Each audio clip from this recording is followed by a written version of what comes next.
Hey everyone, my name's Nathan Pugh. I'm the girls hockey director here at Hyland Hills, and thanks for joining to another one of our webinar series that we're trying to get rolling this year. And I think for this episode we found like the ultimate unicorn for talk about hockey. Lauren Spatenka. She's a hockey player, a hockey coach, specialist in mental performance, and the owner of Aspen Mental Performance. So thanks a lot for coming up and spending some time with us today, Lauren. Of course, thanks for having me.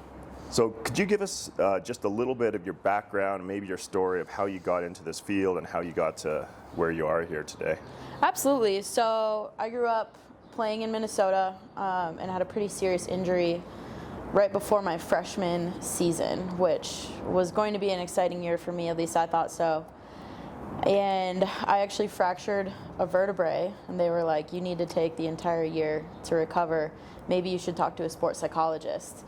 And I had never heard of that, didn't know what it was, and so did a little bit more research and found this incredible field of psychology within the world of sport, where I think we've all been told that your mental game is something that you either have or you don't, and that in order to develop it, that you have to go through all kinds of brutal life experiences related to sport, and that's just not true. So I pursued that as a career, went and got my undergrad in psychology from Crown College in Minnesota, and then came out to DU and got my master's in sport and performance psychology, and started Aspen Mental Performance really as a way to continue working with the clients I had already been working with. And from there, the hockey world's really grabbed on in a cool way, and so that's how I got here. I'm not hearing the Minnesota accent actually, so it's. I've been here for about 4 years. There's still a couple words. It's like extensive speech therapy. Makes its way out. Yeah. So I'm guessing that you end up working with like a hugely diverse set of clients, and from kids to probably adults and elite athletes. So what are the types of things that those clients come to you with? Like, what's kind of the demographic, and then what kind of things do they come for help and assistance for? Sure. So in a team setting, it's more team issues, right? I can't sit down with one individual and tell them how to create team chemistry. They can do the best they can, but in a team setting, we work on things like communication and the level of focus, what pre-game routine is going to work for all of us, how do we harmonize with people we don't necessarily get along with, and things of that nature, as well as balancing being a teenager and having a lot of other responsibilities. And with that on a team comes varying commitment levels, and that's frustrating for a lot of kids, especially if you are the one who's very committed. So those are some of the things that come up in a team setting. Outside of that, with individuals, I mean, obviously it varies from individual to each one, but it can be everything from, is this even what I want to do anymore, to I am the best player on my team, and I am one of the best players in my league, and I still doubt my ability. How is that, and how do I get past that? Or how do I maximize, even if I'm already the best, how do I get better? How do I stay on top? What's the youngest kids that you work with? I have a 9-year-old client right now. And so for him, it's a lot of, let's talk about how to handle bullies in sport. When do you get a coach involved? How do you communicate calmly? How do you recognize and express what it is that you're feeling? And how do you have fun outside of hockey? Cool. Just in you describing that, I'm thinking there could be another avenue for anger management at men's league. So that could be a good Wait, you mean good way to getting branch kicked out out. of a men's league game is an anger management? Yeah. I haven't been, but there's a few that I could probably use some help there. I'm sure. So I've been doing a ton of reading lately, and just around mindset, and obviously kind of like, I think it was like Carol Dweck's work on growth mindset versus fixed mindset, and what that means, and I think there's been a ton on the sports psychology of like how to establish a growth mindset. So maybe if you could just talk about these terms, what they mean, and then how this applies in a sporting aspect. Absolutely. If I had to recommend any book to someone who's looking to grow in the area of sports psychology, or just mental growth, period, Carol Dweck, Growth Mindset, wonderful book. But really the indicators of, let's start with a fixed mindset. The indicators there are my ability is what it is. Whether that's I'm the slow kid, never really been that fast, and I'm never going to be because I am the slow kid. Or I'm the smart kid, and I don't have to study because I'm the smart kid. And the fixed mindset is everything happens to me. My ability is what it is. They don't like to be challenged. When they are challenged, they like to quit. And another really, really glaring one is they're upset about the success of others. That is a really key indicator of a fixed mindset, and I'm sure all of us can think of someone who gets upset when you succeed or others succeed, and that's a key indicator of a fixed mindset. You can't go very far there because you are literally stopping yourself and saying, this is what I'm capable of. My best is only this good, and if I'm not performing at my best, it's probably someone else's fault. A growth mindset is the antithesis of that. People with a growth mindset love challenges. They don't see them as threatening. They see them as a challenge. And if they overcome that challenge, it makes them want the next one. They don't rest on their laurels. I don't like the word failure, but let's say they don't succeed in winning that game or winning that race or passing the test, whatever it is, they can experience that disappointment. I think it's okay to do that. And then quickly bounce back, and they take the lessons with them. And ultimately, they understand that their mindset has the ability to help or hurt them, but the recognition is that it is in my control. I can perform beyond what I have performed before, or I can mentally stunt myself, but either way, it's entirely up to me. Is it possible to have that growth mindset in one aspect of your life and a fixed aspect in another, say like sports versus school or academic? Absolutely. Myself as a kid, I never really had to study for tests, and then all of a sudden I got to a test that I didn't study for and didn't pass, and I blamed the test. I didn't blame myself for not studying, I blamed the test, but I'd show up to hockey practice knowing that as far as being physically gifted, like I had to work so much harder than a lot of my teammates who were just good skaters and could just handle the puck, and I couldn't do that stuff naturally, but I didn't care. I was like, okay, I'll just work. I'll work for it. And in school, I wasn't willing to do that. So absolutely, that's possible. So, and I think a lot of the research today, and I think this is why it's been so prominent kind of in the sporting circles and try to establish this growth mindset, is the mindset. You can have two players of basically exactly equal physical talents, and the only difference in success is the mindset between them, right? So are there tools that, are there kind of simple tools that youths can start to incorporate into their life to establish that, or start to, how do I get to a growth mindset, and not just saying, hey, go have a growth mindset? Sure. I'm glad you bring that up, because I think that's something, as coaches start to get into this or parents get into it, that's how they direct their players is, I understand the importance of this, please go do it. Or they ask their kids to focus. Go have this. Kids like, I don't know how. So I appreciate that question. And I think the way you start developing a growth mindset is taking a look, it starts with reflection. Take a look at how you handled the last thing that was really challenging for you. Maybe your last failure. When's the last time you didn't succeed the way you wanted to, and what was the reaction?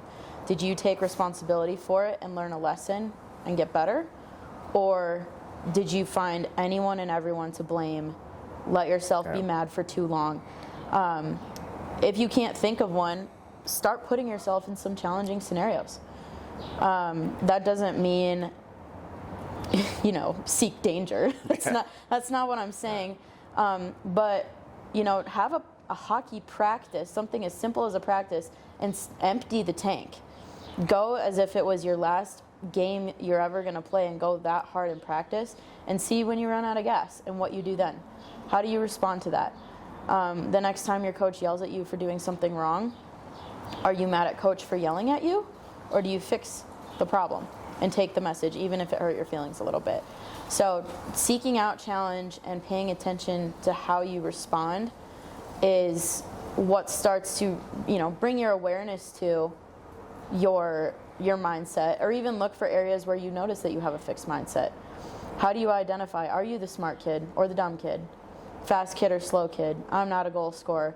Where do you have that fixed mindset, and how can you challenge it a little bit by saying, well, what would it take for me to become the smart kid? What would it take for me to become the goal scorer? And am I willing to take a risk? Because it might not go as well as you think, and it might not be as easy as you think. But are you willing to kind of step in and take a risk and risk failure? It seems like just from your answer there that labels are really critical in this whole fixed mindset piece, right? Of like being labeled something and then believing that. So that's interesting.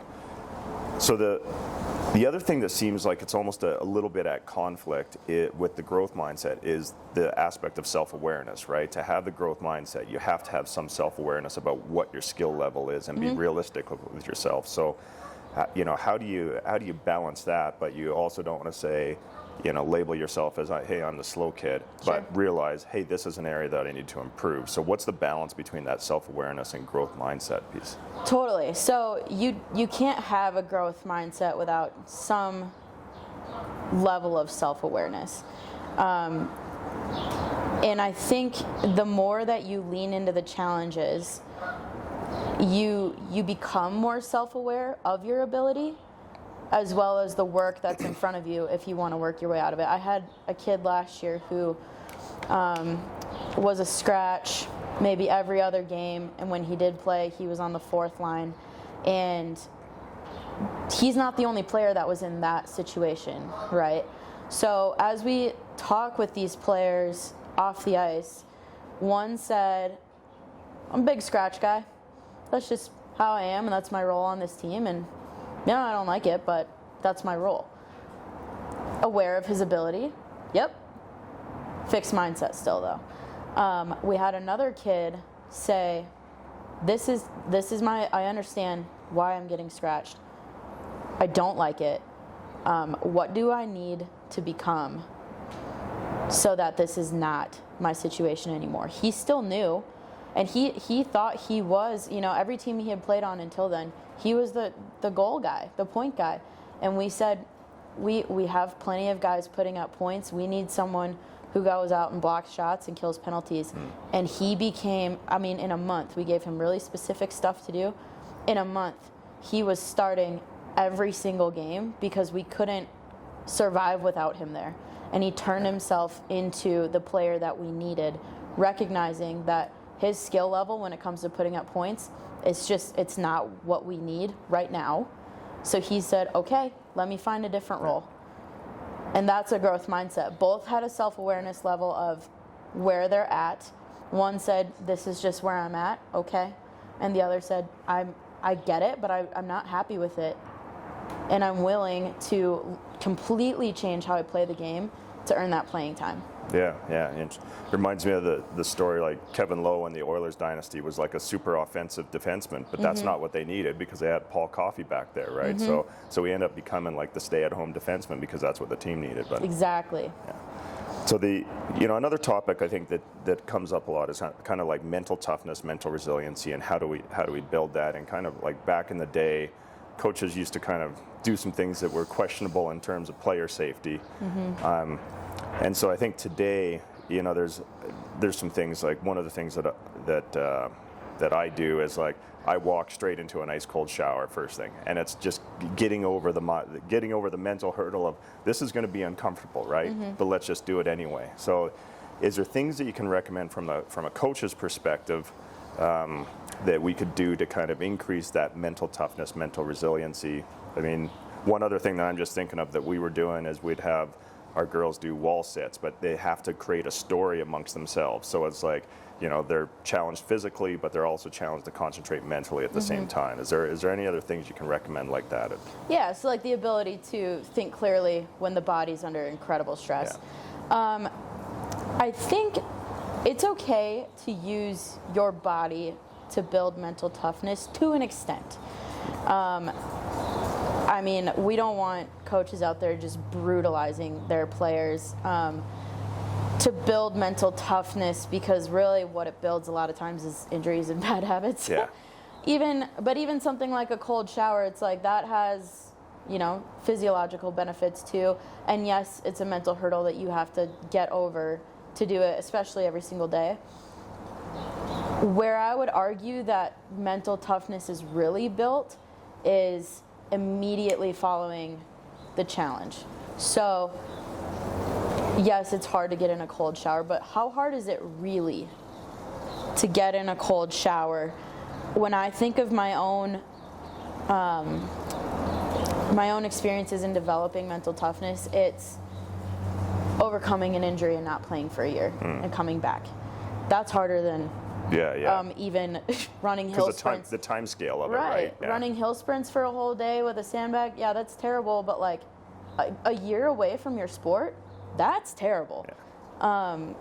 Losing a championship game, maybe it's the result of a bad call too, and it's really unfair. Losing a teammate or a coach or a family member, that's hard. And that is where mental toughness grows. So I think when it comes to coaching, obviously you're not going to wish those circumstances on anyone, but rather than everyone on the line, we're going to build up some mental toughness. It's how you conduct yourself as a coach when things are going wrong, when the bad calls come in, when your best player goes down, when there's a fight in the stands, things like that.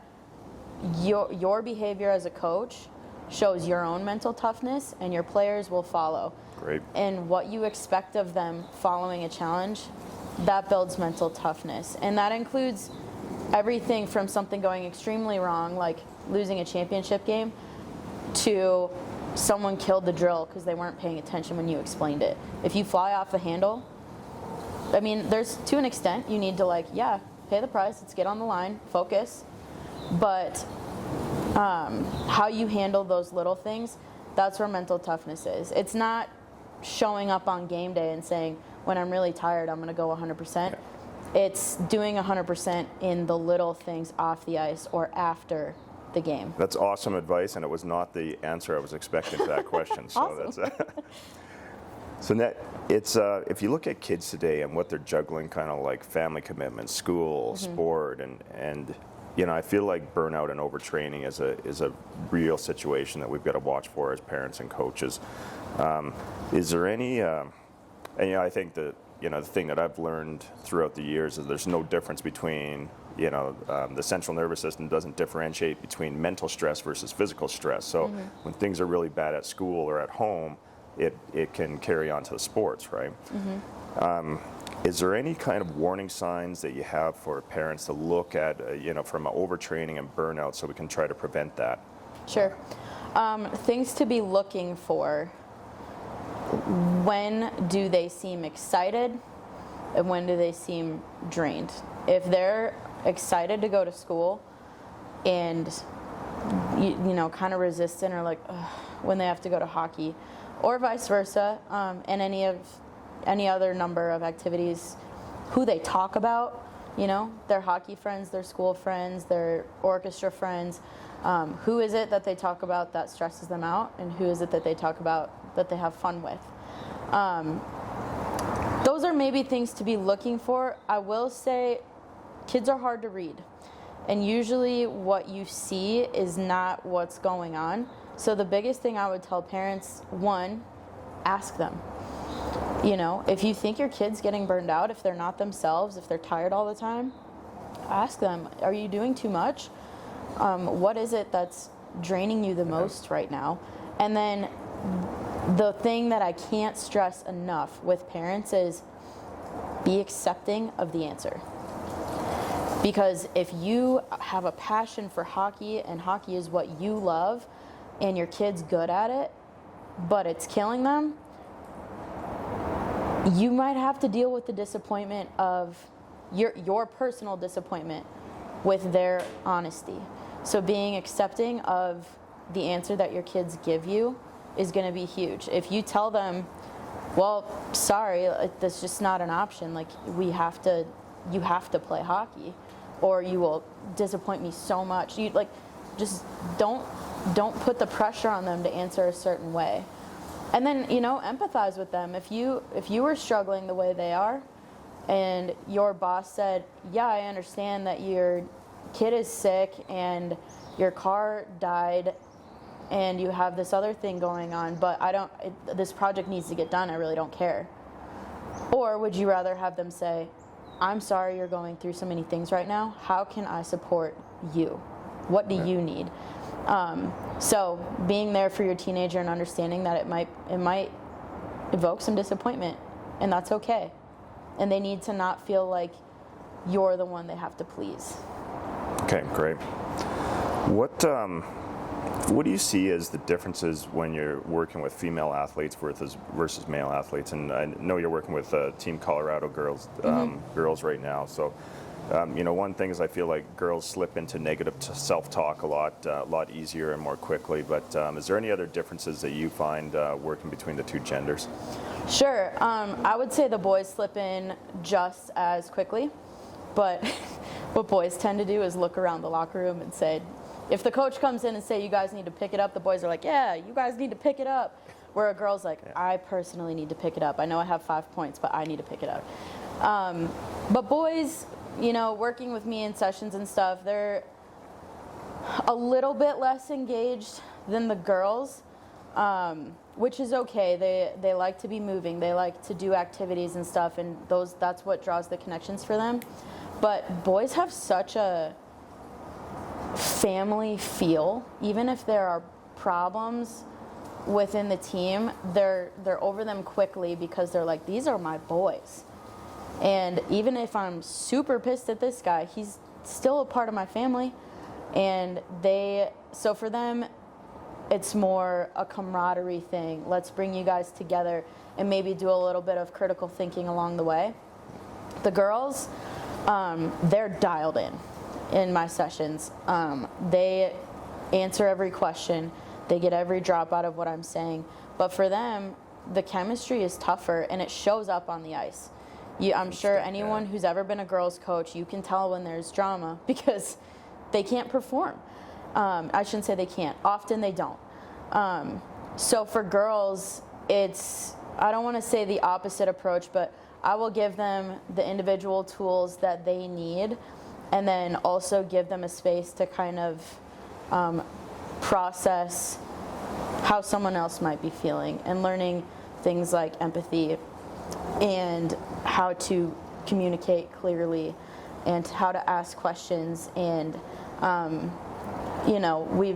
as females, you're taught to just kind of take what people are saying and take it to heart, and always think that you need to be better. And so building up that individual confidence with each of them is just so important, because that helps that team harmony, which then is a competitive advantage because they're more likely to go in viewing each other kind of the way the boys do, like as a family.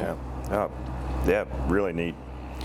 Well, I think that's all I've got here for today. So thank you so much for taking the time to spend with us today. And so where can people find you? Do you do Twitter and all that stuff? Or just such a technological dummy.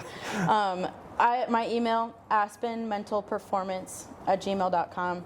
And then obviously you've got my phone number as well if people are interested. I would love to chat. So I apologize, I don't have Twitter. Yeah, great. So thanks everyone for tuning in, and we'll see you at the rink.